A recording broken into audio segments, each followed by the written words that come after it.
Okay, so today we are going to be talking about the books that I read this quarter, as well as my favorites and least favorites of that collection of books. I'll link my last video where I did this up above. That was the first 3 months of the year, and this will be the next 3 months of the year. All the books that I read and a quick little description of them, and then we'll talk about my favorites and least favorites. I have dedicated reviews for every book that I read, so all of these books have more in-depth descriptions and explanations of how I felt about it and all of the things, so you can find more in-depth discussions on each of these. But if you just want a quick picture of everything that I've read and my favorites and least favorites, this is a great video for that. But first, before we get into all that, a sponsored unboxing. So Book of the Month is a subscription that helps people to discover the best new release, early release, and debut adult fiction books. They offer 5 new release books every month, and members get to pick one to be shipped to their home, or if they want more, in addition to one of their featured boxes, members can add up to 2 featured books, trending books, or previous books as add-ons to their monthly purchase. And members can skip a month anytime they want with no penalty. So for the books for July, we have Sisters in Arms as the first and only all-black battalion of the Women's Army Corps, the legendary 6888. These brave women risked their lives to serve with honor against incredible odds. This is based on a true story, and this is the one that I'm the most interested in for this month. The People We Keep. In Little River, New York in 1994, April is living in a motorless motorhome with her father, failing out of school and picking up shifts at Margot's Diner. She's left fending for herself in a town where she's never quite felt at home. This lyrical, unflinching tale is for anyone who has ever yearned for the fierce power of found family or to grasp the profound beauty of choosing to belong. Also interested in this one. We Are the Brennans. When 21-year-old Sunday Brennan wakes up in Los Angeles hospital, bruised and battered after a drunk driving accident, she swallows her pride and goes home to her family in New York. This story explores the staying power of shame and the redemptive power of love in an Irish Catholic family torn apart by secrets. Razor Blade Tears, a black father, a white father, 2 dead sons, a quest for revenge, and redemption. Provocable and fast-paced, this story is of bloody retribution, heartfelt change, and maybe even redemption. 56 Days. 56 days ago, Clara and Oliver met and started dating. Today, detectives arrive at Oliver's apartment to discover a decomposing body inside. Can they determine what really happened, or is this the perfect crime? So head over to bookofthemonth.com to get your first books, and your first month is only $9.99 with the code, which will be linked in the description of this video. So first book that I read this quarter was Stardust, which is a fantasy. Neil Gaiman was doing kind of like a classic fairy tale, more in the grim sort of style. This follows a boy who is after a girl. She says, "Give me that falling star and then I will give you a kiss." I'm pretty sure that was what she promised him. So he goes on this quest, on this journey to get this fallen star, which takes the form of a woman, and he captures her and brings her back, and it's very much a quest story. It's very much a journey story. Alanna the First Adventure is the first book in a middle grade fantasy series. So Alanna, she wants to become a knight, and her twin brother, he wants to study magic, and Alanna pretends to be a boy so that she can join this school for knighthood. City Below the Cloud is a sci-fi slash, I think, horror self-pub book. It's about a girl who lives in a city below the cloud because they're below the clouds. It's a very damp and dark environment and a very moldy environment, and that mold, it sure does have a bigger role than I expected. The Posthumous Memoirs of Brás Cubas is a classic Brazilian novel, and it's about a man who dies and then decides to write this novel.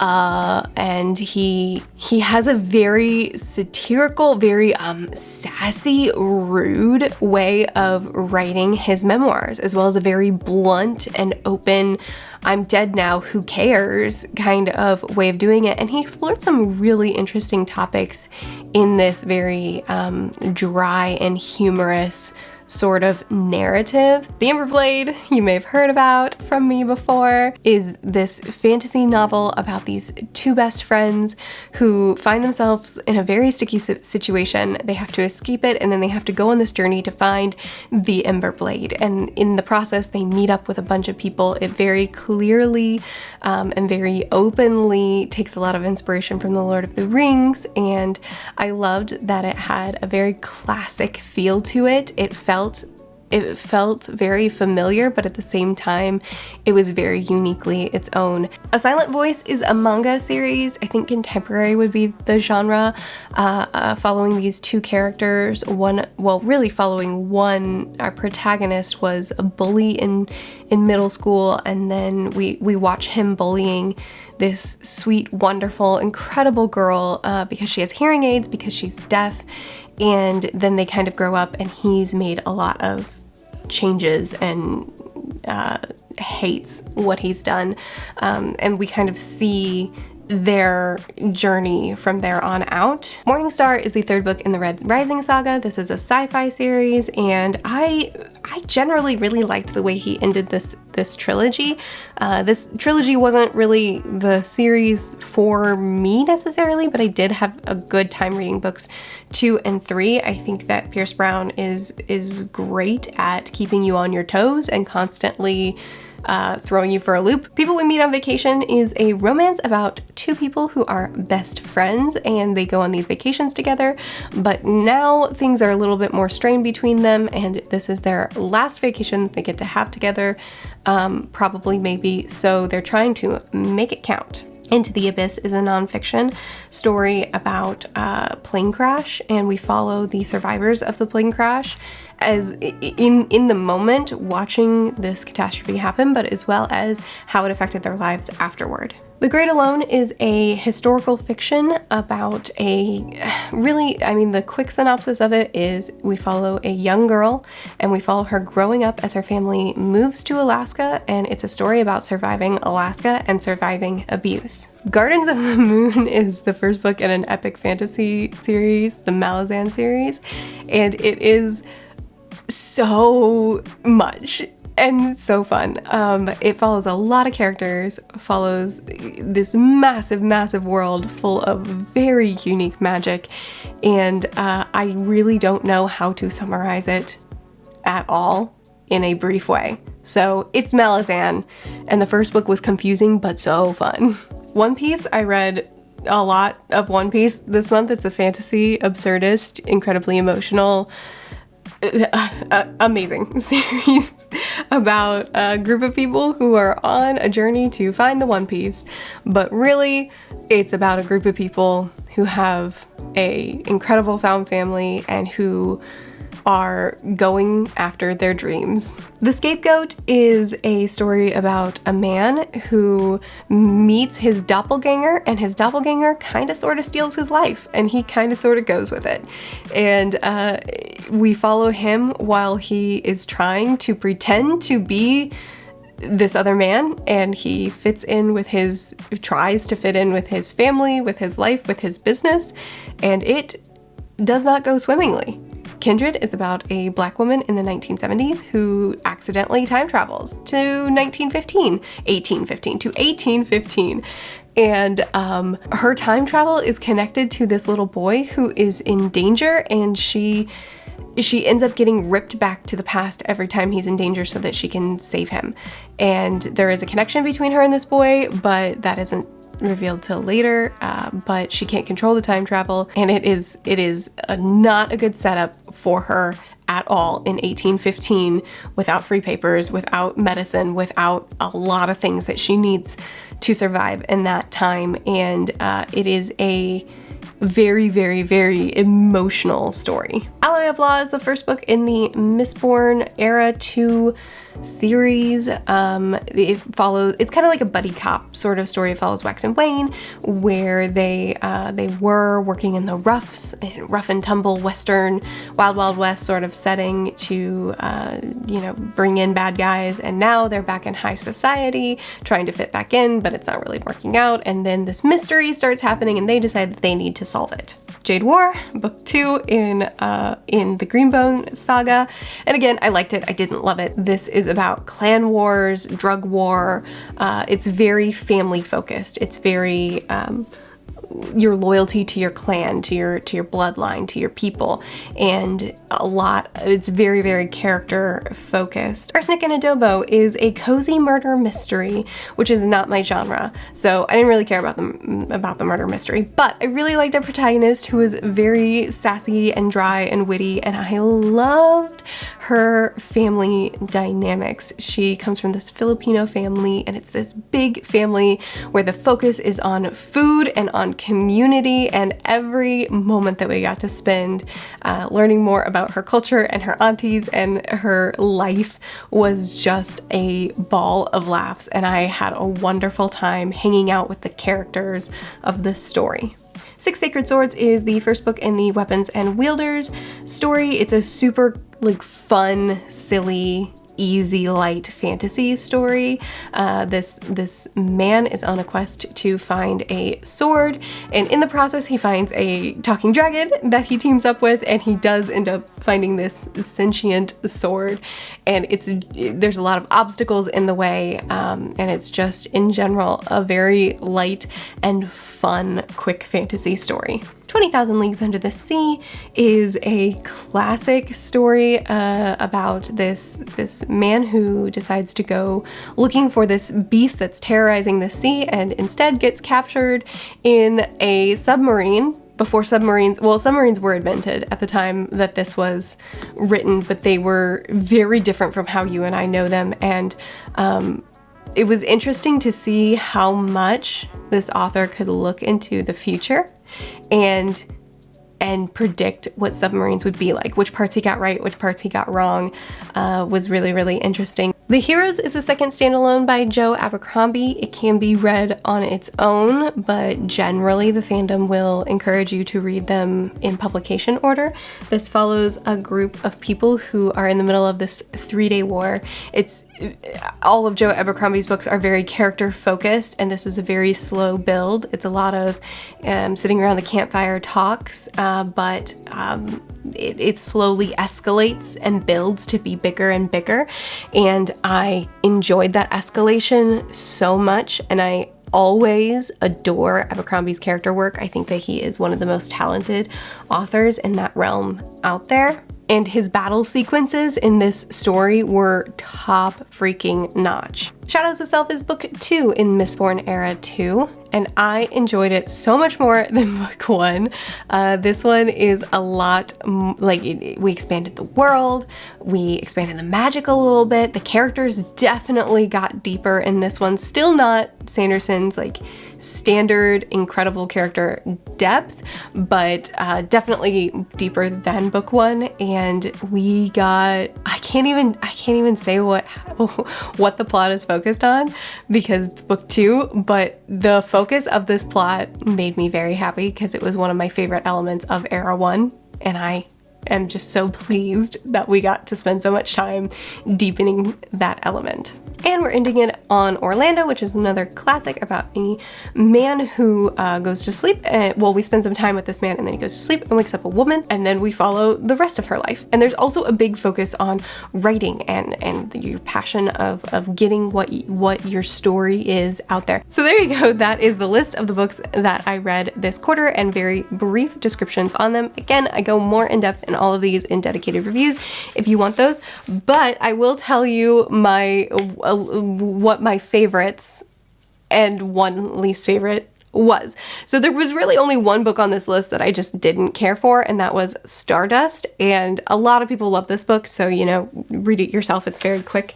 I actually have it sitting right here. It's very short, so try it out. But these sort of quest-like stories where getting to see little pieces of the world and the characters that we interact with, and we interact with them very briefly, and then we move on. That sort of thing, kind of like an Earthsea sort of feel, generally isn't my style. It can work for me, but usually it's more of a miss.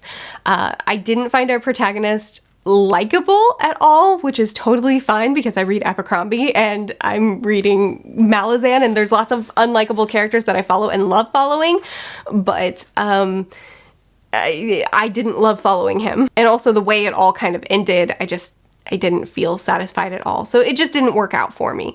But I did think that Gaiman is always an excellent writer. His prose is always stupendous, and the way he describes his world is very immersive as well. So even though it didn't work out for me, it's still a well-written book, and a lot of people do like it. As far as my favorites, I have 6 books on this list, and I've already talked about all 6 of these books in other mid-year check-in videos that I've had up this month, so I'll keep it relatively brief. But my top books this month that I read in the order that I read them, not in the order of how I would rank them, because that's easier, because ranking things is challenging for me. The top books that I read this quarter, the ones that I loved the most, are Alanna, which was probably also one of the biggest surprises for me, because I don't typically love middle grade, but I loved Alanna, the character. I loved her journey. I loved some of the things that were discussed in this book, and I loved how she was able to lean on her friends and the journey that we got with her and her found family as well. It was a story that really, really surprised me. It was a story that was rushed in certain areas and that I really think desperately needed more pages,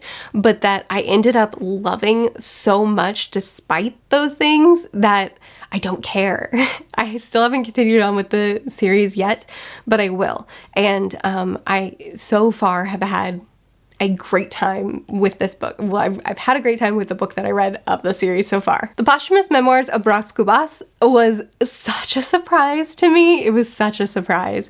It was so funny.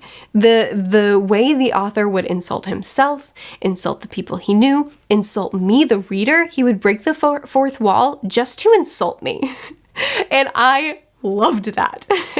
There were times where he would stop the story to say, you know what, just forget everything I just said. It was nonsense and it's not worth reading. And so he would disregard things that he would say. There were moments where he would tell you to rip the page out of the book and put it somewhere else because that part of the story would be better fit some other place. And I think that it was such a clever way of telling this memoir, and such a funny way to present this story. But then he also had such interesting and deep discussions in it as well that I found fascinating and that I really appreciated. A very blunt and very dark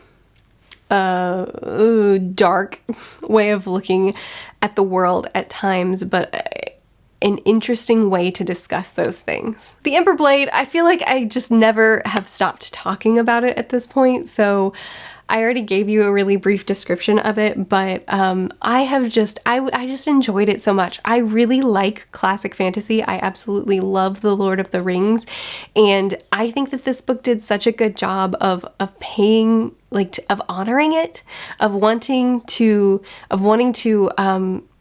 show appreciation to this story, but being its own thing. And like I said, it felt like a place I had already been, but it was still something that I hadn't read yet, and it just felt so comfortable reading it. It's hard for me to explain. I just had a lovely time reading it, and I don't know, I loved it so much. I'm looking forward to book 2 whenever the author does get around to it. A Silent Voice was such a hard book to read at times, and it was such a great story, really exposing how damaging bullying truly is. A really brutal look into this kid that did horrible things, and we got, I guess this is kind of a spoiler, but it's hard to talk about this book at all without giving you an idea of what the general direction of the story is. So spoiler for the general direction of the story, but we got such a great arc out of our character, and I appreciate the redemption that our character was allowed to have and chose for himself, as well as the bumps along the way. I fell in love with our character that was bullied. I fell in love with her so much, and I want to protect her from the world forever. I think that this is a story that could be discussed for days. And I personally loved reading it, and it's a story that I will absolutely be reading with my kids because I think that it is a great look into a lot of different elements surrounding this topic of bullying, and something that I think a lot of kids would do well to have discussed with them in such a blunt way. Kindred, which is the story with the woman who time traveled, I think the thing that I loved the most about this, I mean, I don't know what I loved the most about the story, but one thing that really struck me is how well this author wrote fear and how well she discussed the things that she wanted to discuss. It's a story that isn't thrilling and exciting, and the plot isn't just moving all the time. It's more of a day-to-day life with this woman who is facing so many things and doing her best to face them. And there are certain decisions that our main character ends up making that I don't know. I think it's surprising that the author went in the direction that she went, but I think honestly the reason is because this is a situation where there was no good choice, and it was such a brutal look at that. And I appreciated this look into our main character's life and her heart and her mind and the struggles that she had to go throughout this story. It wasn't an easy book to read, but I loved reading it so much. The heroes, I don't know what to say about it other than just that Abercrombie always hooks me and amazes me with the way he can write these characters in a way that just makes me hungry for more of them and to understand them, even if I don't agree with so many of the choices that they make. He makes each and every one of his characters so unique to themselves. He has like little ticks and little things about them that are uniquely theirs, and his ability to write action is unbelievable. Action is something, especially fight scenes, is something that, I appreciate, but I don't thrive on, and this story is full of them, and he did it so well. And I enjoyed each of their internal, like what they went through and what motivated their decisions, and in the story itself. I really connect with what Abercrombie writes so much. Not because I relate to it, just because I think he does it so well. So while I was filming this, I decided not to include One Piece because One Piece has sort of taken over my channel and has been mentioned in like every video lately. But I realize now that that's stupid. This is a favorites video. Of course it should be here. So One Piece is a series that I went into thinking that it was an absurdist, lighthearted, fun, silly adventure. What I didn't expect, what I didn't realize was that this is an epic with a intricate, well thought out world that is constantly surprising me with character work that I am so desperately in love with. These characters that are found family, that are so loyal to each other, and I have to be loyal to them too because they're so brilliantly done, and so like I'm a part of their crew now. I belong to them. This is a series that I'm now 500 chapters into. I'm halfway there, and I'm so sad that there's only 500, 600 chapters left for me to read because I don't want it to be over. Those are a list of books that I read this quarter and my favorites and least favorites. One least favorite. I'd love to hear what your favorites and least favorites of this quarter were. This year, what have you enjoyed reading and not enjoyed reading? I'd love to continue chatting with you about it in the comments. I post videos every Tuesday through Friday. I'll see you again soon.